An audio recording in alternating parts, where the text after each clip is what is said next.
Welcome back to the Open Mic Broadcast Network, the radio guy, Dr. Mike Prince. We are joined now by head football coach Bubba Mcdowell. Coach, how you doing today, sir? I'm doing good, man. Definitely could be better. Absolutely could be better. But I'm doing well. I'm alive, talking to you, man, so that's always a good thing.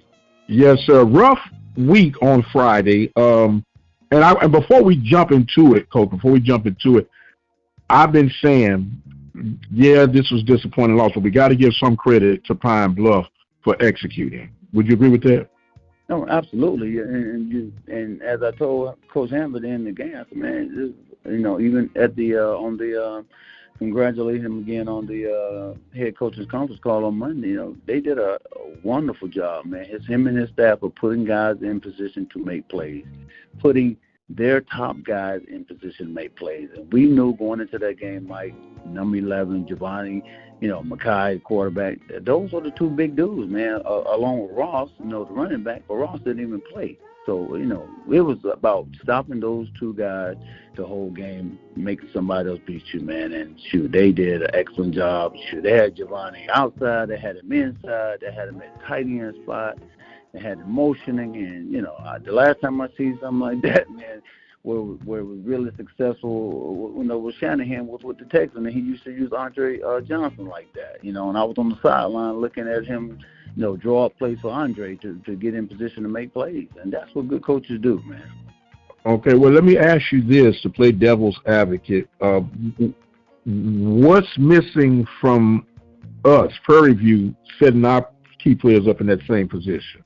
Again, that's what I got to figure out. Again, I'm asking, asking my guys, assistant guys, to give me some solution. Like, again, why are we not using our top guys? And we got to be better coaches of putting guys in position to make plays. That's the bottom line. I've always thought and I've always said, with other coaches, and that I've heard say it, you got to put your best players in position to make plays, and they got to be the guys on the field pretty much all the time. So we got to figure out how to use our guys efficiently, whatever package that we have right now for them. So again, Jaden played a pretty good game, man. But again, we just didn't capitalize on plays offensively, should I say, that we should have. And defensively, again, we gave up those big plays first half that allowed them to get those scores, but then came back second half and shut them down. So again, if we didn't give up those big plays, which we've been accustomed to doing, a young guy just out of place, two guys playing two different coverages, and once again, boom, you leave number 11 wide open, catch a big pass. Now, I know there's always some adjusting and fine-tuning going on, in particular with college athletics, because coaches come and go, players come and go, systems are finally attuned and adjusted on the fly. Do you see this being some of the challenges that you're having to getting everyone on the same page? Yeah, you do. I mean, and again, because everybody's learned differently, Mike, and that's the big thing, big key factor in how well these kids pick up information, how quickly they can pick it up, and how well they can, adjust to new system going in. We go through spring with a new system. Of course, everybody knows we got a new system offensively, and we go through summer camp with that as well, and straight into fall. So again, getting these kids to learn that system as quick as they can, and be in position to make plays within that system. That's the big key. Can you get it done coaching wise, to where we can instill into these young men, enough information, to go out and execute it to the point where it will benefit us. Yes, sir. Now, we always hear the narrative that styles makes fights. And I know I'm a relic. They say I'm playing ball back in the 80s and 90s, but, it's still about executing, right? And let's just say, for example, back in my day, I should say our day, we're the same age. If you wanted to see what set the defense was in, I'm from the offensive side now, you put a guy in motion. And how they make the adjustment, if they're in zone or man-to-man coverage. Absolutely. And then you should have. I'm just thinking some hot reads. Okay, they in zone, so I need to look. I know what the progression says, but in the zone, this guy should be open. And in the man, you look for the best matchup. Or is that too simplified?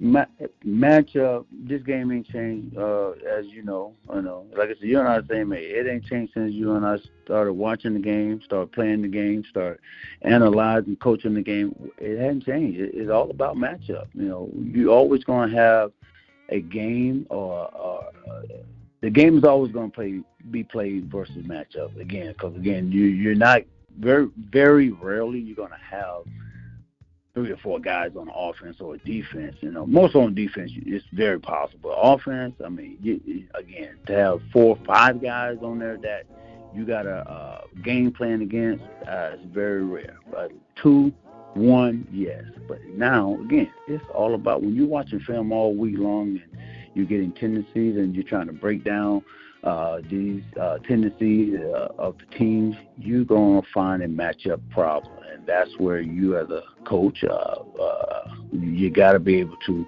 get your best player on that mismatch and hopefully have success with it. Now help me understand this, Coach. Always preferred defensive side. I'm a defensive player. But in the case you have 3 wides or 4 wides, and you usually have your deep threat guys on the outs, X and Y receivers, but those other receivers, the slot receivers, is there any a time where you could just flip-flop them just because of matchups or just for, angles or whatnot? You would hope so, yeah. And again, that's part of being, being in the game, should I say. That's part of the game. Because, again, if you got those type of athletes that can do that, and, again, depending on how much the system they know, if they can know 1, 2 or 3 different spots within that system, definitely helps you as an offense or as a defensive player. Absolutely. Since we're talking about offense, yeah, it definitely helps you as an offensive player. But then when you get a system where, one guy plays one spot, one guy plays it out, or, then it makes it a little bit difficult to rearrange them, different spots and expect them to get it, and run that system. So in hindsight, again, you want to be able to have a system to where those guys can go inside and outside, because if you're able to do that alone, now your mismatch will just come greater, if that makes sense. Right. And you, like you say, you setting up what's going to give you the least amount of an advantage to try to exploit it. And when you look at it from the defense, from what I've been able to observe, defense has actually been pretty good. You can only expect people to hold off so long when the opportunities present itself. But when you look at your 3 tiers, line, linebacker, DBs, how are you ranking and satisfied with your defensive play? I mean, you're ranking them from those 3 units. Is that what you're asking? From 1 to 2, 1 to 3? Yeah, defense is definitely first, linebacker second, and secondary, third. Because again, secondary has been, they've been giving us some big plays, and several of those plays have been just from misalignment, man, and guys not talking back there. Again, two guys, we was in cover 2, then one guy's playing cover 4, so, my corner's now jamming, but he's not sinking because, again, he's in cover 2, and he's thinking the safety's back on the hash, and the safety playing cover 4. He's looking at number 2, wide receiver in the 2x2. So, again, it just comes down to those young men back there talking and communicating, and if they do that, just that alone, it would cut down on the big plays. And again, if we don't give up the big plays, I mean, shoot, it'll be a long day for a lot of teams that we have played for scoring anyway, or the scoring wouldn't be as big or as high as we have experienced if we just do our jobs in the back end. And again, every time we look at it, Mike, kid you not, just guys making mistakes back there in the secondary, and a lot of that just due to lack of communication with each other. Yes, sir. We're talking with Coach Bubba Mcdowell, head football coach of the Prairie View A&M University Panthers. A little stumble in the middle of the ring right now, but you still got enough consciousness and cohesiveness to fight back. and turn this thing around. When you look at, you got a bye week right now. I know that's difficult coming off a loss like that. Do you see this as an aid or a hindrance in getting these guys back in the acclimation of playing football? Definitely aid for us, man. We needed it, Mike. Cause we've been going since training camp. We hadn't had a day off since training camp, no break or anything. So that's a long time. Going through 6 weeks of football and plus training camp. So to get us healthy, get everybody healthy and back ready to go. It was a timely break for us to get guys healthy and ready to go. So that, to me, that can only be positive on our side. And again, guys are getting healthy, and again, just kind of flying around. So we just basically went out all this week, just kind of self-scout each other and in office, and then just went out and worked on some fundamental skills, man. Again, as you saw, they probably wouldn't have had those big plays in the first half had we just tackled that dude in the backfield. He was had him down several times back there. He maneuvered out of it, and got a big play out of it. Well, that's what I was going to ask you, Bubba. When you have this off week, pretty much your plays are your plays. It'd probably be a little too late to try to implement some new plays to what you already have, and you can go into detail in that in a moment. But would this be a week, let's say, for defensive purposes, executing on tackles, executing on holding blocks instead of actually running plays?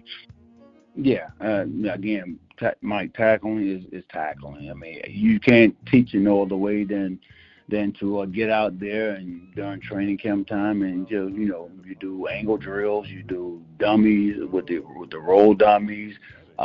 You do again, just butt up, stuff like that. Tackling to me hasn't been anything but a want to. You gotta want to tackle. Again, it's not just stuff. I look at different games across the country, different teams across the country, should I say, and different games week to week. It's an epidemic, man. It's not just us. We're pretty bad at it right now, but again, it's not just us missing tackles, and they miss tackles now. Everybody thinks they can just go up there instead of wrapping up what they taught to do. They're trying to throw shoulders in there, try to hit these dudes like they 250 pounds. These dudes gonna bounce right off of you. But again, you got dudes that are stronger on the other side as well. Better athletes at this particular time during in the game, and shoot, you just can't hit these dudes to shoulder and then expect these guys to go down, because again, they're a lot better talent. They have a lot better skill now. They bounce off where you got. They got better balance. For whatever reason. Again, that's just athletic ability. Tackling, man, is a want to. I got to get it done. I got to do it the right way. The right way is always wrapping up. You can't tap out wrapping up, man. And that was here to say the old relic in me is like, instead of trying to go for that wow factor or the highlight moment, go for the assurity. Go through the man. And if I'm still mistaken, I know I'm old, brother, but watch the man's waist. That ain't going to fake you out, and go right through him. Go right through him. And again, we work on that all day. We work on that. We work on all training camp. We set our time and we work on it throughout the week. Again, now, what mental block are you having thinking that you can just go and knock this dude down with your shoulders and not wrap up? I don't give a crap if he runs you over, and carry your team down. Hey, I got ran over by Marion Butt several times. Bo Jackson, I held on to that leg before the cavalry came. Yes, I was getting dragged 5 yards, but good, I didn't let go of that leg. Help! That's it. That's it. In my mind, I'm like, help, and finally it came. But dude, it's wrapping up. Instead of me, letting that leg go, he's probably going for a touchdown, another 20 yards. I mean, he only got 6 yards out of it. So again, it's all about doing what we ask you to do, doing what you're supposed to do, tackling wise. Again, that's just wrapping up, Coach. Bob, I hate to put you on the spot, and I don't want you to Jerry Jones me. Killing Jerry this week. Yeah. Jared been giving them hell, but we have a job to do if we're going to be considered, No doubt. legitimate and professional, right? Look, No doubt. look today's athlete, and I've hit on this before, much bigger, much faster. They look like Greek gods, Yeah. but a lot of these guys are not football players. You know why, Mike? Because they don't watch enough film. They don't watch enough film. And I tell my guys that all the time to do. How are you going to know your opponent if you don't watch film? We got all this huddle and DVS sports stuff, and like, dude, we obviously we can't be around you guys or make you guys watch film 24/7. But then we can check, with huddle, just seeing how much you guys are watching, and the numbers show that you guys not on it when you leave here. So Let me ask you this then. When you get that situation, and apparently these are your ones, I'm assuming. Okay, is there any, I guess there is an indication to see if your 2s and 3s are at least studying the film, and okay, even though you might not be good as this guy, but at least you have somewhat of the habits of a football player, we're going to put you in here and see what you can do. We do. Well, again, I do still feel that going into the season that we had adequate backup just across the board, and that's again from D-line to back to the secondary. And again, when I say adequate, enough to where we could say, hey, you know what, we can switch in and out, and give guys a break, hopefully not skip a beat, and that's offensively as well. Other than the O-line, which we knew was going to be one of our biggest factor issue, or I won't say issue, but factor coming in that, again, not as young, but not as experienced. But everybody else, yeah, man, we good enough across the board. 1, 2, and in some cases with the D-line, like 3s that can get in there and do the job. But Mike, again, I say over and over, you just can't do it in practice. You got to be able to understand what's going on in practice when the coaches break the films down and bring it out there and give you all these tendencies. You got to be able to see that. You got to be able to apply it to what the defense or offense, that is called in order to be successful. But to be even more successful, I got to get in there. I got to watch it. I got to know what to do, because there's little tendencies I be trying to teach him and tell him, like, hey, man, look, he got a certain stance he likes to go out of. He's going this way. So all those things are there if you're watching and paying attention to film. But again, how do you get these young men to study this thing outside of, when they're here?